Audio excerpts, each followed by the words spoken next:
Welcome to Channel 17, the Town of Colonie Government Channel.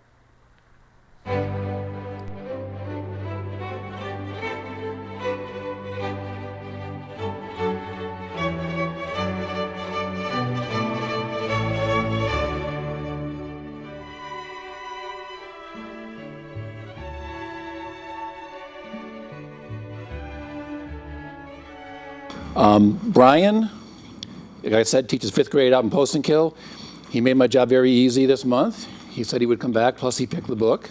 It's a new book. It's called Republic of Noise, The Loss of Solitude in Schools and Culture. So in honor of our book, I should ask everyone to turn off your cell phones, Nooks, Twitter thingies, and whatever else, computers, if you have one. People have them now. So anyway, here's Brian, once again, and one of our most insightful reviewers. Thanks, everybody. It's great to be back. This is the third time. As Joe was saying, I teach fifth grade now out at Post and Kill. I taught first grade, then second grade, now up to fifth grade. I just kind of came to a point where I saw myself either continuing to thrive in that position or perhaps starting to phone it in too much. So I thought it was time for a change. And fortunately, my administrator is very amenable to it. And this is my second year now in fifth grade. And I've really enjoyed the experience. But let me get right into talking about the book. So, Republic of Noise. The title came to me from a friend of mine.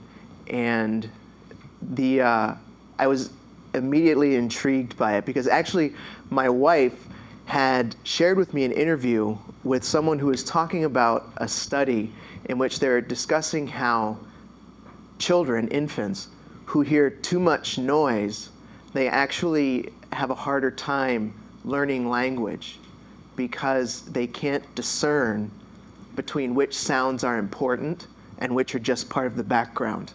You know, kind of makes sense, doesn't it? You know, because our brains are wired to, we take in lots of stimulation and we have to focus on the really important stuff. And so the idea is if you're hit with everything, your brain can never figure out what's important and it just kind of all goes into the background. So I thought that the book might be something about that. And I was really excited because, well, I should probably get this out of the way right away. For those of you who know me, this is nothing new because I seem to say it a lot, but I am an introvert.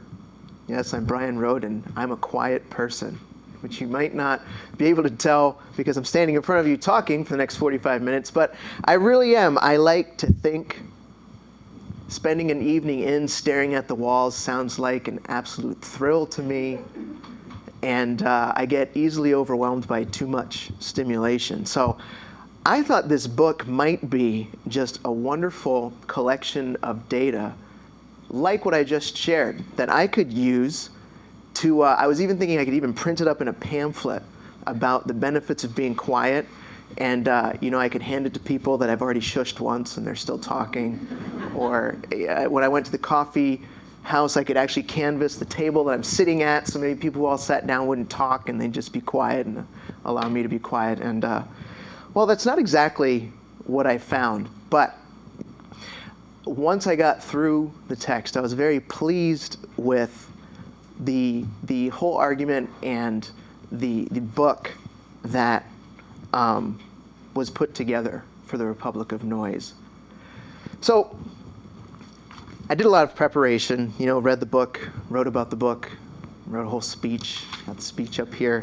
But usually what happens with me is I end up kind of just speaking. And hopefully that'll work for this. I'll try not to digress too much. But I wanted to kind of set that tone for what I was expecting from this book. And then just kind of take you through my experience of reading it. When I began, the early chapters actually kind of built up for the potential of meeting that anticipation that I had, of thinking that this was going to be just a whole listing of data and collection of analysis of studies that talked about the benefit of silence as opposed to noise. Because what began with this was a discussion of not only kind of like, this is where we are as a group of people, the type of noise that we're experiencing. And it wasn't necessarily about audible noise, okay, more I suppose about distraction. And one of the early chapters, the author quickly gets into talking about solitude. And I've made some little captions here for the different parts of the talk that I'm going to present. And this one is, what's hiding in that dark closet? Yeah, it's solitude. Oh, good. The microphone is on. I was wondering if maybe it wasn't. But the idea being that, how do we think about people who enjoy solitude? We tend to keep an eye on them. We tend to think that person might not quite be right. Those who storm off into the wilderness to live intentionally, they might provide us with wonderful thoughts, but you might not want to sit next to them on the city bus, So one of the first things she goes into is discussion of her take on solitude. And it's something that I really appreciated because it's different than, I think, what we typically think about. What do we typically think about as solitude? I think we quickly assume loneliness is part of that equation. And she makes a case that that's not it. There are some things in the book, like she does say, and this is kind of an ironic quote, because it almost seems that part of her argument is that we are trying to avoid loneliness at all costs. And she does have a quote in which she says, in 2009, there was a study by the Kaiser Foundation. Oops, that's the wrong quote. Oh, see, now here's what happens. No, I'll get back to that quote. This is different. So I'll have Joe edit that out. You'll be able to see this portion in the DVD extras, but the viewing audience might not. No, the quote was that more Americans are living alone now than ever before in American history. And in and of that itself, I don't think that's necessarily a bad thing. However, the second part of the quote that I think illustrates part of her point is that also organizations that are in place to promote friendliness and community are also at record lows. As far as, there's a great book called Bowling Alone, which talks a lot about that Americans aren't going to community groups anymore. So not only are more people living alone, but less people, I suppose, are getting out to be a part of groups. Well, why not? I think part of it is that our community needs, perhaps in some ways, are being met in our own homes with technology. And this is where this quote is now relevant, because she's setting the stage here and talking about, especially with younger generations, this 2009 study by the Kaiser Foundation said that children from ages 8 to 18 devoted an average of 7 hours and 38 minutes daily to the use of media, much of which is spent on 2 or more devices. Okay, so it's not even just watching television anymore. It's watching television while there's a handheld game system in their hands, or it's on the phone while watching television, while searching the internet. For someone like me, I have no problem with letting that go. But for younger generations, there's I think a more significant argument that has to be made as to why that isn't necessarily a beneficial norm. And that's something that Diane Senechal goes through. And so first she takes apart the idea of solitude. And what I like is she goes back to the dictionary, the Oxford English Dictionary, of course, and looks at the definition of solitude. And she highlights the first definition, but the second part, so 1b. She says, the fact of being sole or unique. So S-O-L-E, sole or unique. Of course, next to it, she does point out that it lists this is an obsolete or a rare definition, but that, because loneliness definitely comes into other parts of the definition. But solitude, that solitude isn't necessarily about being lonely, but it also refers to someone who is unique. And she's saying that that could be the great loss with all of this technology. And from my experience with the book, that's what I think the rest of it hinges around. It's not necessarily the loss of quiet time as much as it's the loss of our uniqueness. And the noise is not the presence of auditory stimulation as much as it's about having so many options that we no longer have to struggle with our own solitude to find our uniqueness. Great, that's it. Wrapped it up. I hope you enjoyed it. No, that's. But so let me unpack that. So she goes into it, and she says that she goes into this idea of solitude now, and because we don't, and part of her argument of noise is that we try really hard to not have this solitude. And she has a great line where she talks about our technology contains a different idea than what solitude does. Our technology contains another idea, that of never-ending newness.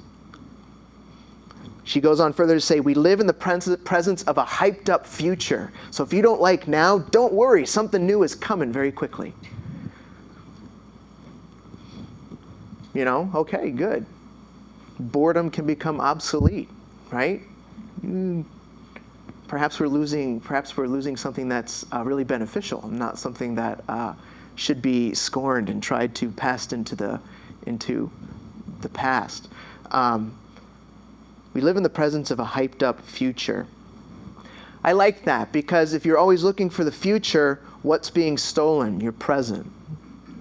You know, and she's making that point very methodically. So some of the other things she said that I like, perhaps the opposite of solitude is not community, but absolute currentness. Perhaps that's the opposite of solitude. Not that you're not alone, but this idea of never being in the present, but always being up to date. And our technology offers a lot of that. You know, I mean, even news programs have changed such that you watch the television screen, but you've got the scrolling of all of the different headlines along the bottom, along the top.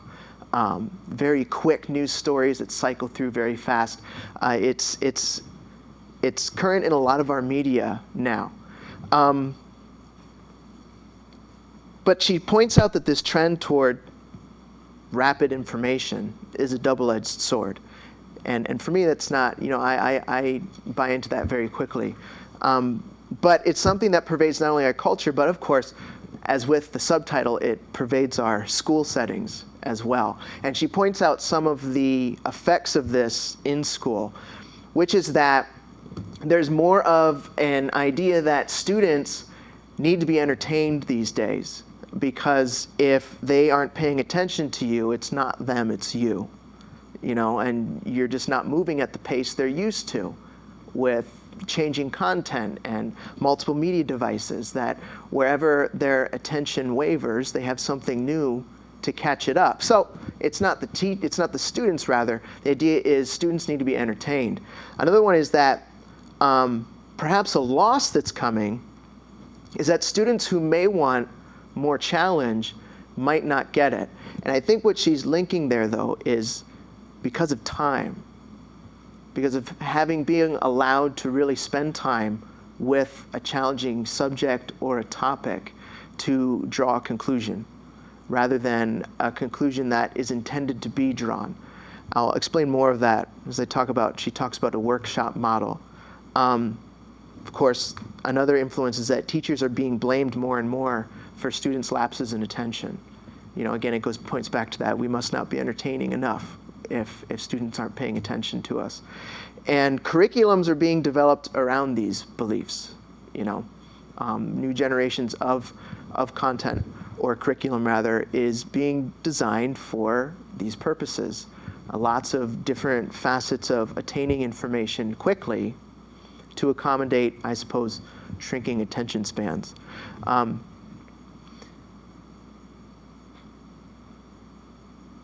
But again, what she's talking, I think, about, and this is something that, it's interesting, I suppose it's standing here in front of you that I feel that I was able to finally solidify what I think she was talking about. And I don't know Diana. As soon as she published this book, she stopped calling me. So but she may get in touch with me and say that's not what I intended at all. But I think part of when you put a work out there for others to interpret, it takes on a life of its own. So this is my perspective, and really that whole thing of the loss of that solitude, the loss of having to make your own way. And she's talking about, she then goes into kind of several chapters that once I got through them, I realized that I think she was placing this content to make her point. But in the midst of reading the book, I have to admit, I sat back and I went, what is this doing in here? Why am I reading this? For instance, her one chapter is called Antigone, Thinking Apart. And I'm skipping ahead in my thing, but I really like I wrote the headline for that section was called, No One Wants to Hang with Antigone Anymore.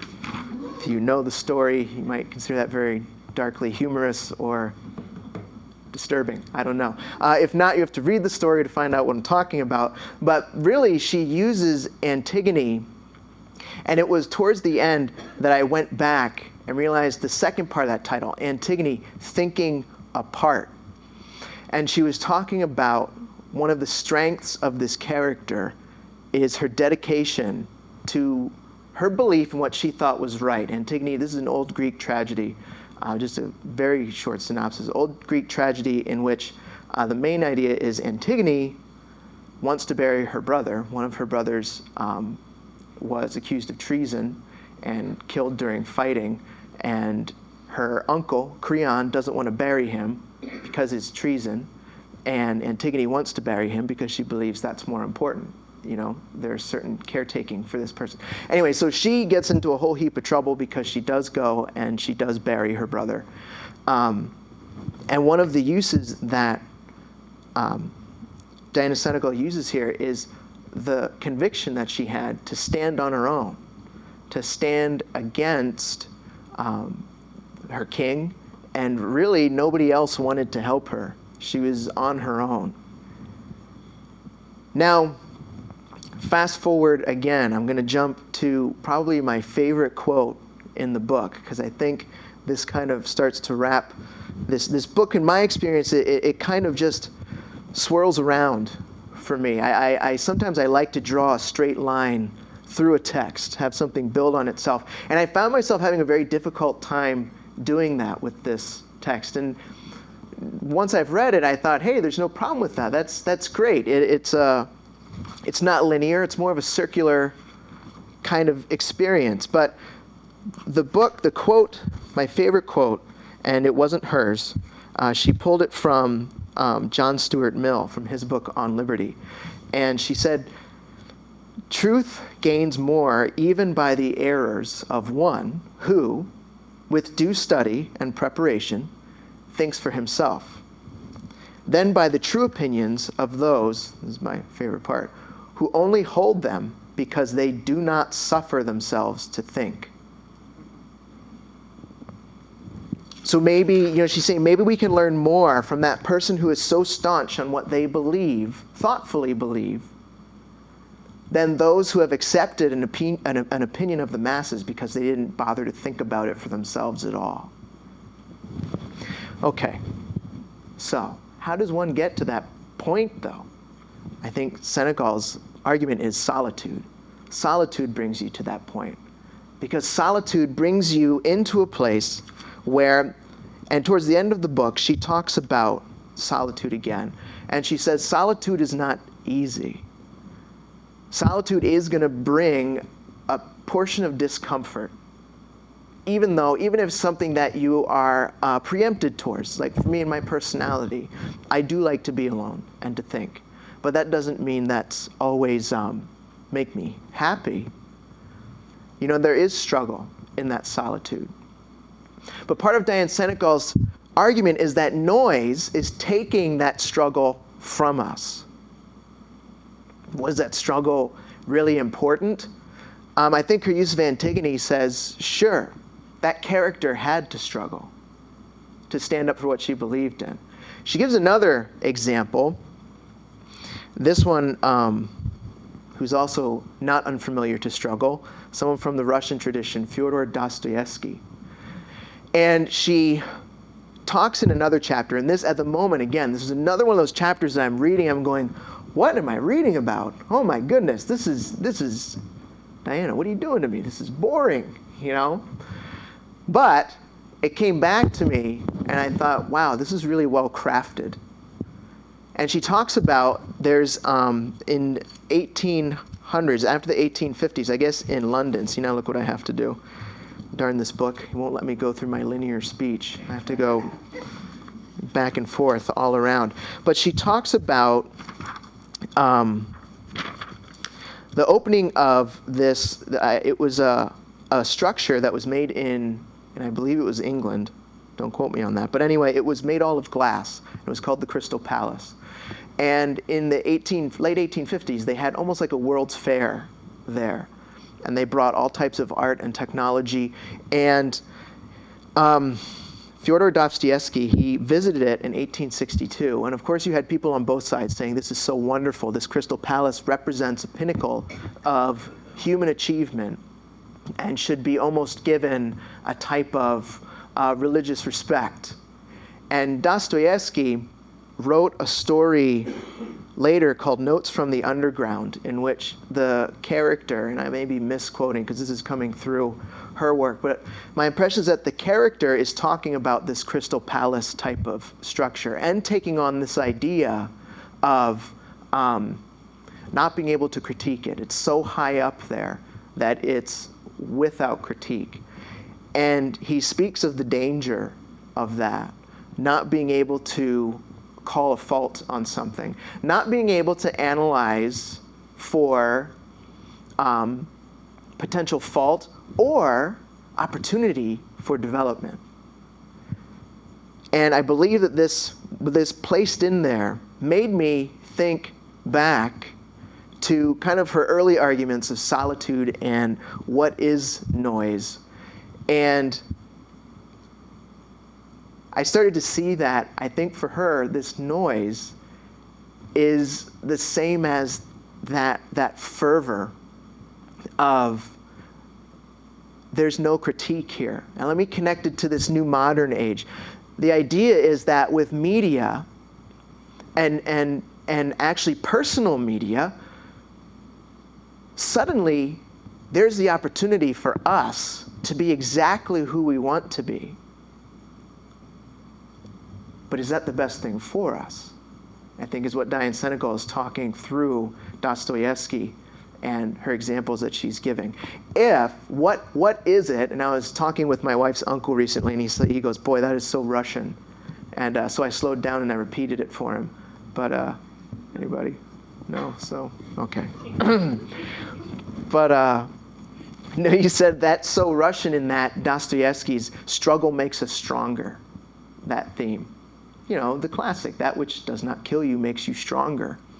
But part of the noise of our modern life is that we're finding ways to pick that struggle out for a lot of different events and a lot of different things. And what I also loved about this Crystal Palace is that I think it's a great image to the modern media tools like Facebook and these kinds of things. Because what it allows us to, and webcams and handheld devices that allow us to portray a persona very publicly that we have control over.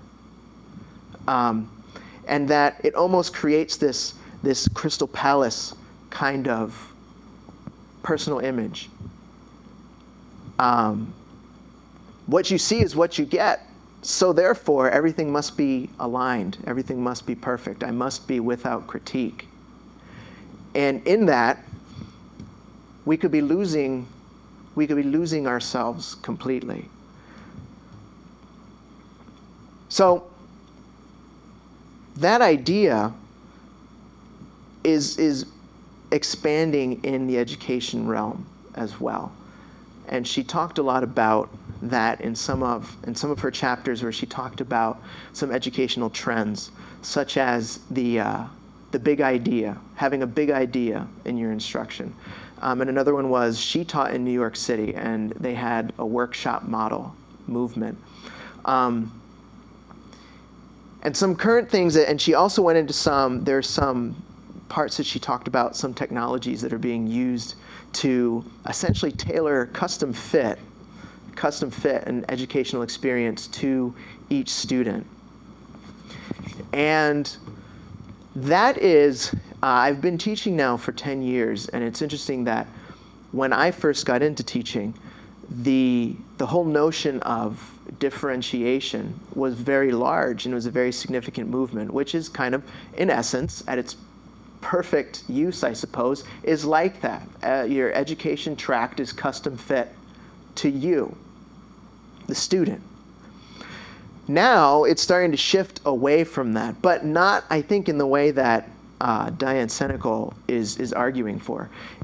Her main point is, if you don't struggle, are you going to get stronger? Are you going to get stronger as a person? Are you going to get stronger as a student? And what we're coming to now is, I can remember, in conversations with various educators in different realms, there's almost now, there's a pull away from differentiation for the common skills that we have to teach everyone, and being able to provide evidence to show that everyone has attained those common skills. And that goes to, back to that point where perhaps if you are looking for more challenge, you might not necessarily find it in our current education climate, because there's not enough time for you to really, dive into it, and perhaps you're not even capable because of this whole noisy environment that we're growing up in. So let me go to her third example that she used, and to talk a little bit about the type of content that she was. This is where at first I was like, wow, okay, Antigone, Dostoevsky, and then finally she had a chapter that went into a lot about analyzing one of Isaac Newton's theorems, and it's about how you can map out mathematically a body in orbit. And she goes into talking a lot about that. There's several charts for you to look at, and you're thinking, wow, this is some high-end math here. And she assures you at the beginning, no, you can do this, you can do this. And at the end of it, I thought, I can't do it, Diane, it's too hard. But her point is, to come back to that, at first it was lost on me, and I was like, wow, man. But later, in my experience, I felt like, okay, I think what she was doing is inserting this type of challenging content, because this is the idea. You ram your head right up against this and think that it's immovable at first, but stick with it. Struggle with it, and perhaps that can move you forward. And I really appreciated that about the book once I got through it, that I thought, that's great. In schools, though, she warns that perhaps we are losing that type of environment, allowing students to struggle, allowing students to really make their own headway and draw their own conclusions. And that's where she really gave me, as a teacher, some provocative things to think about. She talks about the workshop model, and in New York City, and there's other school districts around the world, and even around the country, around the state, perhaps the world, that use this model, in which there is there's a very structured type of design to lessons, where there's a 10 to 15 minute mini lesson, okay, where the teacher does some direct instruction. After that, the children go and they spend some time working in partnerships or in groups to practice using the skills that were taught in that mini lesson. And then they come back to discuss conclusions that were drawn. Again, this is very familiar to the education environment that I entered as a teacher. And even a lot of my coursework, the idea of instruction, and it's still held this way, that you want students to find their own conclusions. And I completely agree with that. And I think that Diana Senechal would say, me too. But here's the subtle but very significant difference, is that the movement now is to almost create, they can't come up with anything. What we're really trying to design are education experiences that allow students to discover the measurable conclusions that we've already kind of mapped out. So really, it's a bit of a false sense of discovery for these kids. What we're trying to do is design things so well that we can get these kids to draw the conclusions that we designed into the activity, right? How much thinking do you do on your own if that's the intended course? And I think Senechal is coming along saying, unfortunately, that's part of the noise. That removes this ultimate struggle of finding perhaps a piece of knowledge or a piece of poetry or a difficult mathematical proof and spending time with that, just with that. And she has a great chapter that she talks about that very idea called the cult of success. And it's interesting, when I started reading this book, I saw this chapter was featured in one of the union periodicals that I get.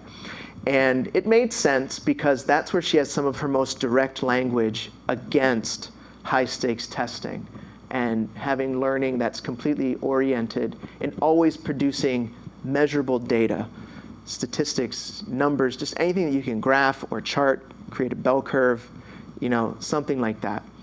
And so it made sense to me why our union would latch on that portion. I didn't read the whole article because I thought, I'm reading the book. I'll just read the book instead of what they've highlighted. But I even wonder if the point was lost there. Because what she talked about a mathematician who had this proof that eventually brought him a monetary reward. And I can't remember exactly what he did with it, but he either donated it or didn't accept it or something, and that created a lot of, oh my goodness, can't believe this guy didn't take the money. And that she uses to fuel, well, that's our cult of success. We believe that any worthwhile endeavor is something that gets you something, gets you money, gets you material. And her point is this guy would have done this and continued this work whether you gave him $1 million or not. And those are the types of things found through Solitude. What are you willing to continue working with and grappling with for no other reason than it drives you? And nothing could ever come of this. And unfortunately, the environments that these younger generations and even ourselves are in are filled with this noise of options, this noise of don't worry if that mathematical proof is too difficult. Here's another one that you can work on. Oh, that one's too tough too. Let's go back to an easier one and let's build back up. And it's interesting that some of these technologies that she describes, they work in that manner. There's some companies that are developing programs in which a student sits at a computer monitor, and let's say they're working on math. That's the example she gives, I believe. And they get a math problem wrong, and there's a camera on them so that the computer can read, oh, they're frowning, they're getting frustrated. So a little cartoon character pops up, and it's like, that was too hard. Let's try something easier, or let's try something from chapter 4, and takes them back. And the idea is well-intentioned. Who works well when they feel devalued at their core? But perhaps some of the noise is that we never get to that core. And I think that's the solitude she's talking about. Only in the solitude will you find that core. You do need to struggle. Because what are you really on the inside? And that can draw you forward through these different challenging tasks, through this challenging content, and really produce the type of person who will stand up for what they believe, rather than engaging in a mass group of thought that they accept because, oh, this data says that all of these people believe that red M&Ms really are the best. Okay, that's what I'll eat. You know, I can't taste the differences in flavors anymore, but I do remember being able to at one point, and red was pretty good. But I digress. Plus, I don't have my experts here. My children would be able to tell you that, not me. So where we're headed in education, sometimes we might be on a slippery slope. And let me now fish through my cyclical speech here. And she talks about, okay, so she has another chapter called The Folly of the Big Idea. And again, this has been part of my work that I've gone through. In my district, we spent extensive time working with building maps of our curriculum that centered around big ideas. And I should say that I don't necessarily see a big idea as a negative thing either. And I don't know if Diane Senechal would say that either. I think, again, it's in the subtlety. It's in what's being missed. Because the idea now of the big idea is more about efficiency than less about when you expose someone to an absolute truth, what does that reveal to them about themselves? Because when you have content like what she included with Antigone and Dostoevsky and Isaac Newton, it's enduring. These are still around and being read because they're so enduring in the human experience. A friend of mine and I spoke recently about what do you think are going to be the books that kids are reading in 20 or 30 years? And it was hard to come up with something besides what's already being read, I suppose the classics. Because I guess ultimately it takes time to see what contains the most enduring type of truth that's worth coming back to.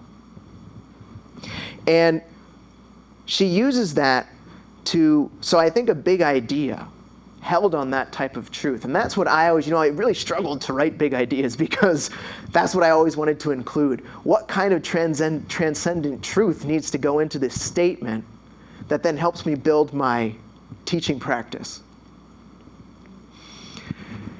And ultimately writing, why are we here? Didn't cut it for everything, especially Thanksgiving and things like that. Making pilgrim hats, kids didn't care. So, but no, I'm being facetious. But the modern notion of the big idea, I think, is that it's about efficiency. And she talks about, and this to me wasn't shocking, but she talks about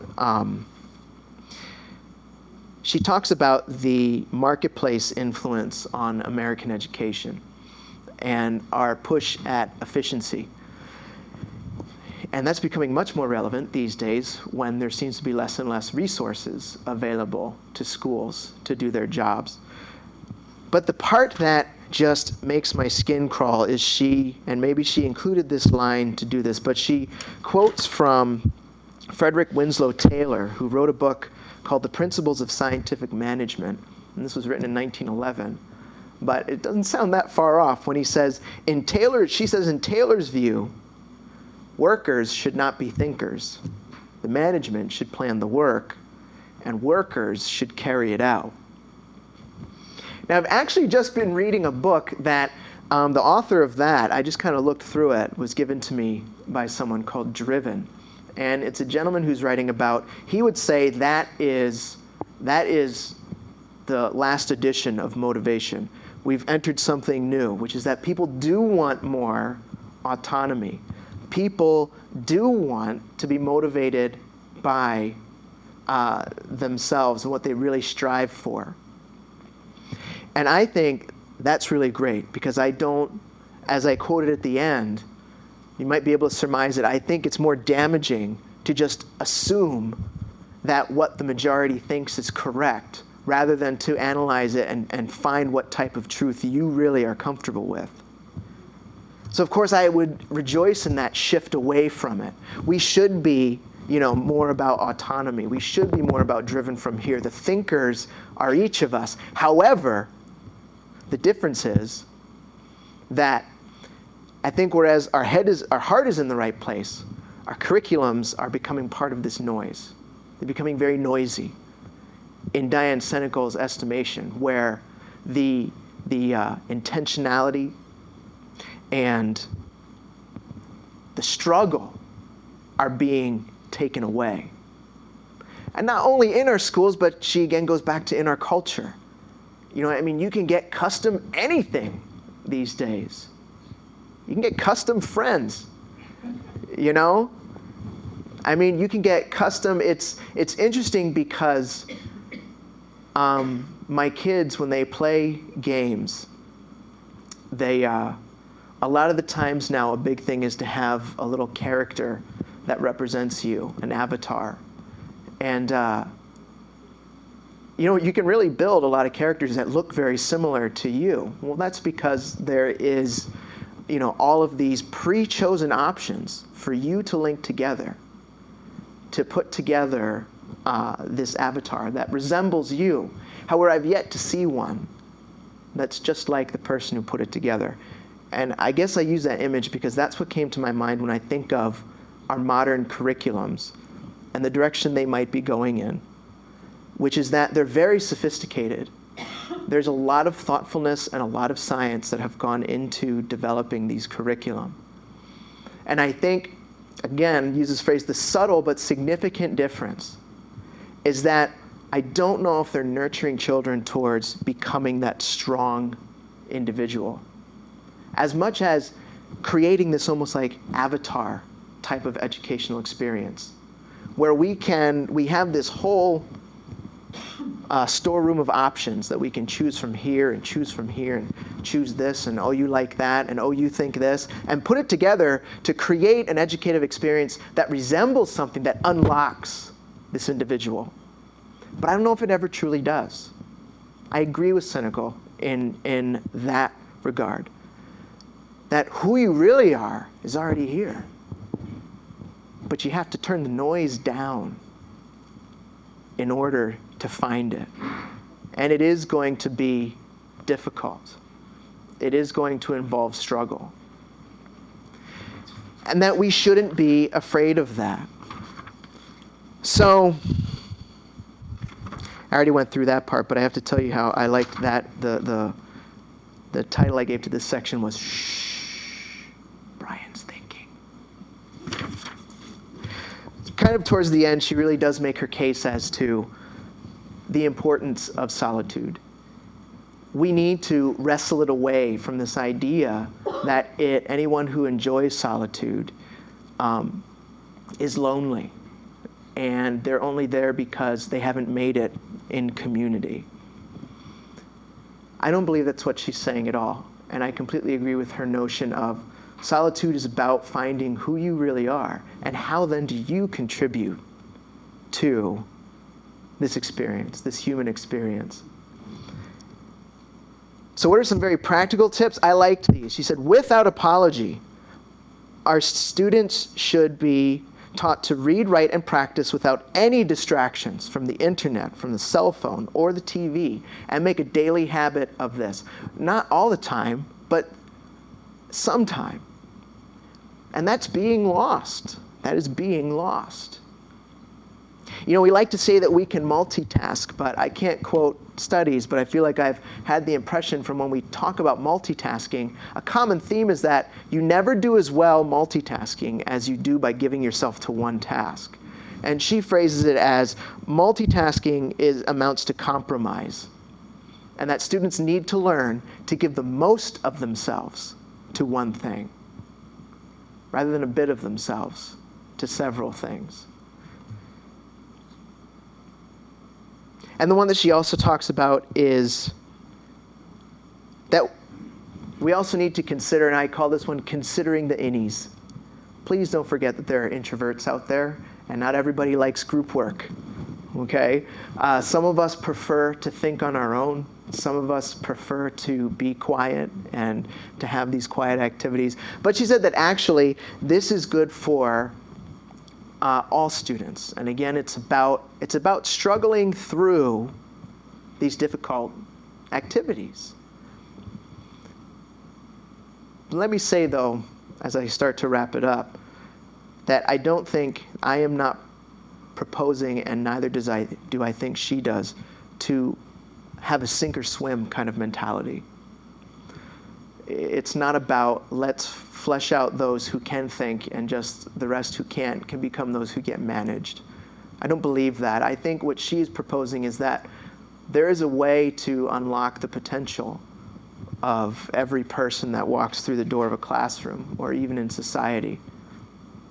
And that whereas these technologies that we use might make us feel better in the moment, because we can forget about how we might be feeling lonely, that it might not be the best for us in the long run. That, you know, you'd rather get that pat on the shoulder from Dostoevsky. It says, keep on struggling, you know. But the way to do that is to not forget content. And that's the thing. The last teaching part that I'll throw in is she talks about, again, what you have to watch out for.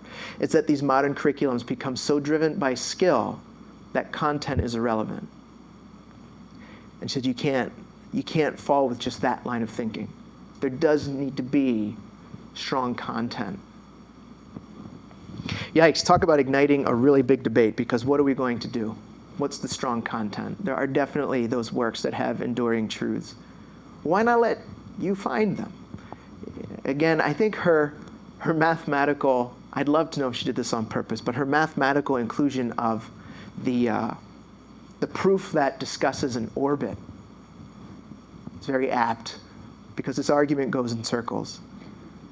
You know, her work goes in circles. It does for me. But ultimately, we have to be wary of distraction. Because what we're distracted from by always searching for the most current newness is to eventually look back and only experience our life in retrospect. And I think that's a very powerful truth that transcends just a book that's about this specific thing. The challenge that Diane Senechal puts forth is that what we want are people who are living here and now, thinking for themselves, and who aren't distracted by the noise of society. And it's something that's very much worth attaining.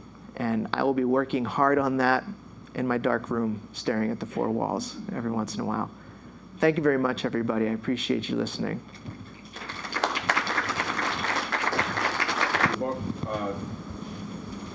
Being positive for the future or not?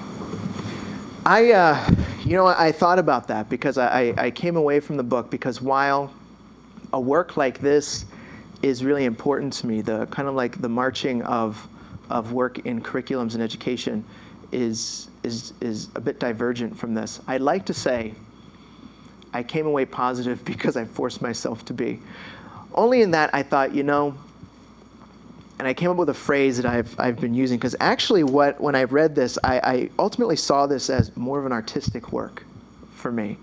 What I appreciated about that is, in the artistic work, you take what you're given, but you put yourself into it. So I guess to answer your question, I felt hopeful because I thought, I won't stop trying to get my ideas out there. This is a wonderful opportunity to have a captive audience to spill my introvert stuff all over you. But also, I feel hopeful because I am going to remain a good steward of my profession. And at the moment, my profession is including adopting the Common Core standards and adopting a new type of teacher evaluation system. And I really feel that I can be a good steward of that while retaining that artistic flair of trying to create this truth for these individuals that are in my classroom, as well as myself. So I suppose ultimately I did come away hopeful, but I had to struggle with it. Sure. Yes, Do the new curriculums make it possible for the students to be creative without being in a straight line where they're doing away with art and music and this and that, where it would give them opportunities to be creative? Right. Are the curriculums becoming narrower and narrower? I think some curriculums, you have a lot of forces that are at work in creating these. And I think part of the Common Core, I suppose the benefit, a lot of the Common Core standards are based heavily on skill development in students. So in some regards, yes, some of our experience in school is being minimized. But in others, there's an opportunity, I think, for people to take it. And it's in that they've given you the skills to cover, but not necessarily the content to use to cover them. You know, so there is a way to make an end run, I think, for someone who wants to. But in some regards, when choice is taken, there are. You know, we are entering a phase where we're already there, in which we believe that math and the sciences and reading and writing are paramount. And again, the teaching of skills is paramount to the content. So in some regards, it is being narrowed, but I suppose the hope there, again, is that you have people who are going to try and disseminate that skill knowledge with rich content. Question? Well, I was thinking, just the way I've seen you present this is you must have one sense as a teacher and one sense as a parent. And I would ask you if you feel like your job is going to be forever to supplement for your children what they're not getting in school. I do think about that. I really do. Because you're right. I thought that being a teacher, I suppose I was naive to think that I knew both ends, you know, teacher, parent. I don't see how it would change me very much, but it really has. And what's changed me most significantly is when my daughter entered school. And she's happy. She thinks it's great. But it's tough. It's challenging. Teachers under a lot of pressure. Now I get further into it. Teachers are under a lot of pressure to meet a whole checklist of skills. And often what falls by the wayside, I think, is the moments of creativity in which children are allowed to draw their own conclusions. I find that to be very highly valuable. So yeah, there is a lot of supplementing for my daughter and I think eventually for my son. But fortunately, it's kind of the way that my wife and I are hardwired. So it'll be, I don't know if it'll be too inconvenient for us to add these things to them. Any distinctions or equations between kids, this increase in ADD, and I'm convinced, I've been convinced for a long time that these kids are not ADD. There's a problem with distraction and parents who have to keep their children busy. And, you know, because I've seen kids with ADD, when left alone, they could sit and play with a Lego on their own for hours. And I'm saying, why is this kid ADD? You know, I have relatives who, and this, I mean, all to the point where their dogs have ADD. But I'm wondering if she mentions anything like this, which also has to do with the infantilization. Right. You know, there's the infantilization of grown-ups, which that's a... She doesn't directly. No. That was part of it. And I think almost prior to reading it, that's the kind of stuff I was hoping to see. Like, what are the scientific studies that I could add to my pamphlet for someone like, think your kid's ADD? Think again, you know. Just be quiet and go somewhere else so I can think. But creativity is not necessarily a good thing. What does that mean? Everybody talks, I want my kid to be creative. Well, if every kid is creative, then none are creative. I mean, if everybody is equal, nobody's equal. And I'm wondering about this whole thing. You know, you mentioned creativity. What exactly does that mean? Other than, you know, I'd rather have somebody be independent rather than creative, because creativity comes from independence. I think it used to. I don't know. I'm left to wonder as well with that. But I feel that I can, to the earlier, maybe I'll take a stab at the creative part, but earlier, the ADD question, I think that one of the things I really would love to see, and I've seen parents who react this way to finding out that their students, their children have ADD, is that they think that, they see that this is not just a school issue. We have to adapt our parenting as well. And that is not the norm. You know, a lot of times it's treated as, and I think I would tend to agree with you, I think rather than a condition in and of itself, it's a symptom of a larger life problem, a lifestyle problem. And certainly it's not, and again, because, you know, I think where you could insert Diane Senechal here is that it's hard to meet a rambunctious child and slowly chip away at learning to extend their attention span or extend their time that they can be alone in a constructive sense. But she would say, and I would agree, that the struggle's worth it rather than distraction. As far as creativity, I suppose I'm I'm not the best sample for that, because I find that, I suppose if I ever wrote a book, it would kind of be more like this work that Diane Senechal wrote, where at first you wonder if it's going to be highly scientific, but at the end you realize that she's got a PhD in Slavic languages and also majored in theater. You know, there's a lot of inclusion of poetry and things like that, and I tend to be that way too. I don't know. I don't. I suppose I would hope that, without necessarily nailing down a hard definition of creativity, is that everybody would have the opportunity to find it in a sincere way. Because I believe that part of that creative endeavor is what creates some of the problem, in that we're going to take you to art class, we're going to take you to guitar class, we're going to take you to hockey camp, we're going to take you to gymnastics camp, you're going to play soccer, baseball. You know, these kids their lives are more hectic than my own. Yeah. There's a lot of distraction, Yes, sir? Yes, we have a lot of distractions in this country. Can you suggest any other nations on this planet that are doing an even better job than we are? Oh boy, other nations that are doing it better than we are. You know, I'm going to answer that in a very political way, and then I'm going to throw my hat into the presidential race for 2012. No, I'm kidding. I'm not old enough yet. But I find that, sure, there are different countries that are performing at different levels. But I think what I would like to add to that is, because we are bombarded with this a lot as American educators, like we're compared internationally. But one of the things that I commend about this country is that we educate everybody here. And that's not true even of some of our fellow industrialized or post-industrial nations. Not everyone is educated, and those who are might be tracked more highly. But the other thing to say is, there's always the Finland example.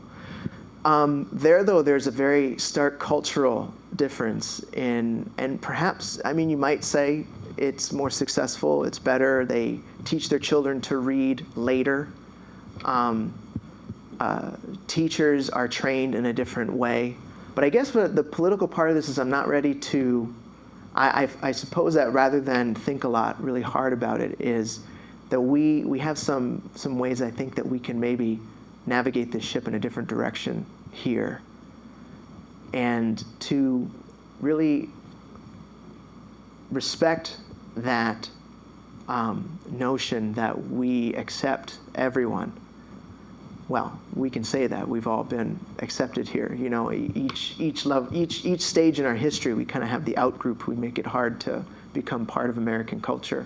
But for the most part, we are a hodgepodge nation of ethnicities and cultures that we take and we make it their right that they should all have a free and highly effective public education. But how are we going to get there? It might be a quieter answer, or an answer more out of solitude than out of noise. I'm sorry if I couldn't be more specific, but great. Thank you again. Thanks, everybody.